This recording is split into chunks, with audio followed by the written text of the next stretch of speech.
একটা সবজি দিয়ে দুই রকম তরকারি আজকে রান্না করা হবে। এই যে লাউটাকে কেটে তারপরে লাউয়ের সিলকাটাকে ভাজি করা হবে, আর লাউয়ের ভেতরের অংশ মুরগির পা, পাকনা, গিলা, কলিজা এগুলি দিয়ে রান্না করব। প্রথমে লাউটাকে এখন কেটে নিয়েছি, আর যেহেতু এটা ভাজি করা হবে লাউয়ের সিলকাটা একটু মোটা করেই কাটা হবে, এতে করে ভাজি করার জন্য সুবিধা হবে। লাউয়ের এই সিলকা ভাজি কে কে খেয়েছেন? ডিম দিয়ে কিন্তু লাউয়ের সিলকা ভাজি খেতে অনেক ভালো লাগে, আমরা সবসময় এটা খেয়ে থাকি। লাউটা যদি কচি হয় তাহলে ওইটার সিলকাটা দিয়ে ভাজি করলে বেশি ভালো হয়। আজকে লাউটা কচি ছিল তাই আমি এই সিল্কাগুলি আজকে ভাজি করব। সব সিল্কাগুলি এই যে কাটা হয়ে গিয়েছে, এখন এটাকে ধুয়ে নিব।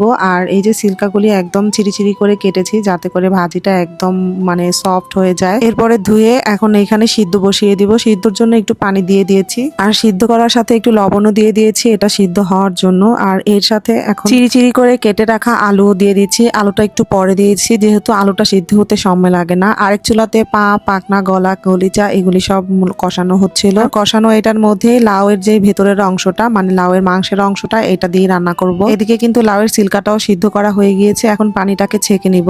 এক চুলাতে মাংসের এই তরকারিটা হইতে থাক যেটা লাউ দিয়ে রান্না করব, আরেক চুলাতে ভাজিটা এখন তৈরি করে নিব ডিম দিয়ে। তো করার পরে কিন্তু ভাজিটা এই যে কতটা নরম হয়েছে, আর এটা কিন্তু ভাজি করার পরে অনেক সফট হয়ে যায়। এই যে দেখাচ্ছি, ভাজির মধ্যে একটা ডিমও ভেঙে দিচ্ছি। এই ভাজিটাতে ডিম না দিলে একদমই ভালো লাগে না, একটা ডিম দিয়ে এই ভাজিটা করলে বেশি ভালো লাগে খেতে। আমার কাছে এই ভাজিটা দিয়ে ভাত দিয়ে খেতে খুব ভালো লাগে, আর এটা রুটি দিয়ে খেতেও কিন্তু ভালো লাগে। আরেক চুলাতে এই যে লাউগুলি দিয়ে দেওয়া হয়েছে, যখন মাংস কষানো হয়ে গিয়েছে, তরকারি কষানোর পরে লাউটাকে দিয়ে তারপরে লাউতে কোনোই পানি দেওয়া হয় না, লাউয়ের থেকেই পানি বের হয়ে আসছে। আর এইভাবেই রান্নাটা করা হবে, এটা কোনো পানি দেওয়ার দরকার নাই। লাউ দিয়ে এরকম পাকনা তারপরে গিলা, কলিজা রান্না করলে সেটাও কিন্তু খেতে ভালো লাগে। ঢাকনা দিয়ে ঢেকে আরেকটা চুলাতে ভাজিটা এখন করে নিচ্ছি, আর ভাজির ডিমটা ভাজা হয়ে গিয়েছে, তারপরে ভাজিটাকে দিয়ে দিয়েছি সিদ্ধ করাটা। এখন ডিম আর পেঁয়াজ, মরিচ এগুলি ভালো করে মিশিয়ে নিব। আর এই ভাজিটাতে কিন্তু তেল কম হলে একদমই খেতে ভালো লাগে না। কিছু কিছু তরকারি বা ভাজি থাকে যেগুলিতে তেল একদম কম হলে কিন্তু খেতে ভালো লাগে না, দেখতেও ভালো লাগে না। সেই রকম কিন্তু এই ভাজিটা